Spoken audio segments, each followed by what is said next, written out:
Hello everyone, welcome back to my another video. Everyone talk about upcoming iOS 18 update, however, public update not available yet, but we can get beta update for iPhones. Open Safari browser, and type beta.apple.com.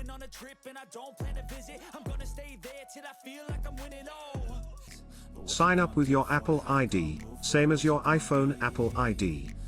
Accept the agreements. Click enroll your device. Open again with Safari browser, apple.beta.com. And find Apple Developer Program. Now we can see latest release updates here. After find the iOS 18. Click View Downloads.